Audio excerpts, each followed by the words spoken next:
Hello friends, इस video में बात करेंगे पिट्स इंडिया एक्ट के बारे में, जो एक्ट की गई थी 1784 में, और देखेंगे कि इसकी क्या क्या इंपॉर्टेंस है, हमें इसे क्यों पढ़ना चाहिए, and we will see what is the reason behind that's why it is called Pitt's India Act. So let's begin. But उससे पहले थोड़ी सी इन्फॉर्मेशन, हमने दो वीडियो पहले ही बना रखी हैं, एक रेगुलेटिंग एक्ट के बारे में, दूसरी हमारी एक्ट ऑफ सेटलमेंट के बारे में। आप उनको देख सकते हैं जाके। तो बात करते हैं ओरिजिनल एक्ट के बारे में, देख सकते हो। The next important act was the पिट्स India act, क्योंकि देखो 1781 में एक्ट ऑफ सेटलमेंट आई थी, जिसने रेगुलेटिंग एक्ट के डिफेक्ट को, यानी उसमें जो खामियां थी, उसमें अमेंडमेंट के थ्रू कुछ न्यू प्रोविजंस ऐड किए थे, जो ऑलरेडी हम पढ़ चुके हैं। एक्चुअली 1784 की जो ये पिट्स इंडिया एक्ट है, इसने भी रेगुलेटिंग एक्ट में कुछ अमेंडमेंट्स किए हैं।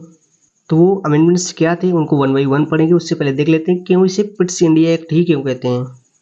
तो एक्चुअली दरअसल हुआ क्या था कि जिस समय ये एक्ट इनेक्ट की गई थी, उस समय ब्रिटिश प्राइम मिनिस्टर विलियम पिट थे, इसलिए इसको उनके नाम पर रख दिया गया।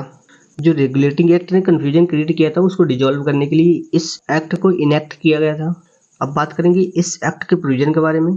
तो जो पहला प्रोविजन था, it distinguish between the commercial and political function of the company, यानी इसने कंपनी के जो फंक्शन थे उन्हें डिवाइड कर दिया। It allowed the courts of director to manage the commercial affairs, but created a new body called the board of director. Thus, it established a system of double government. तो कहने का मतलब ये हुआ कि इस एक्ट ने जो कोर्ट्स ऑफ डायरेक्टर थे, उन्हें कमर्शियल अफेयर्स मैनेज करने की पावर दे दी, और साथ ही साथ एक न्यू बॉडी क्रिएट की, जिसे बोर्ड ऑफ कंट्रोल कहा गया है, जिसे पॉलिटिकल अफेयर्स मैनेज करने की पावर दे दी। इस प्रकार इस एक्ट ने एक सिस्टम ऑफ डबल गवर्नमेंट को इंट्रोड्यूस किया, and it empowered the board of control to supervise and direct all operations of the civil and military government। और सबसे इम्पोर्टेंट ये है कि जो कंपनी की टेरिटरी थी, उन्हें फर्स्ट टाइम ब्रिटिश पोजीशन बताया, यानी उन पर अपना अधिकार बताया। यानी पहली बार ब्रिटिश गवर्नमेंट ने अनाउंस किया कि कंपनी ने जितना भी क्षेत्र अभी तक अधिकृत किया है, वो सब ब्रिटिश पोजीशन है, उस पर ब्रिटिश का अधिकार, यानी अंग्रेजों का अधिकार है। एंड इस एक्ट ने जो कंपनी के अफेयर्स थे, चाहे पॉलिटिकल हो चाहे कमर्शियल हो, उन सब पर ब्रिटिश गवर्नमेंट को सुप्रीम पावर दे दी।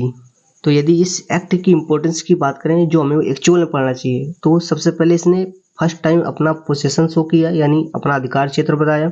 साथ ही साथ एक system of double government introduce किया। उसके बाद इसने कंपनी के फंक्शंस को डिवाइड कर दिया। साथ ही साथ जो कंपनी के अफेयर्स थे, उन पर अपना सुप्रीम कंट्रोल बना के रखा, किसने? ब्रिटिश गवर्नमेंट ने। ये चार चीज़ें इंपॉर्टेंट हो जाती है इस एक्ट में, यानी पिट्स इंडिया एक्ट में।